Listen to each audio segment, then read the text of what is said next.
Wala makapipigil sa impeachment trial kay Vice President Sara Duterte kahit pa mga nakabimbing panukala sa Senado. Ito ang pahayag ni Senator-elect Ping Lacson sa programang Aksyon Abante. Ayon kay Lacson, nagtataka siya kung bakit nagtagal pa ang debate ukol dito gayong matutuloy din naman talaga ang impeachment trial. Dagdag pa niya, hindi maaring basta na lamang patuloy na maantala ang pagdinig, maliban na lamang kung may valid reason upang ipagpaliban ang impeachment trial.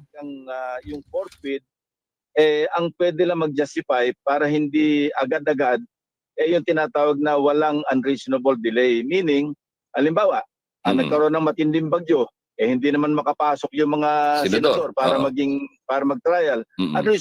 Reasonable delay yon. Okay. So pinapayagan yon. Pero absent that or any other reasonable delay na magkukos ng delay, walang justification kasi malinaw naman ng Constitution at simple lang naman yung interpretation o definition ng forfeit.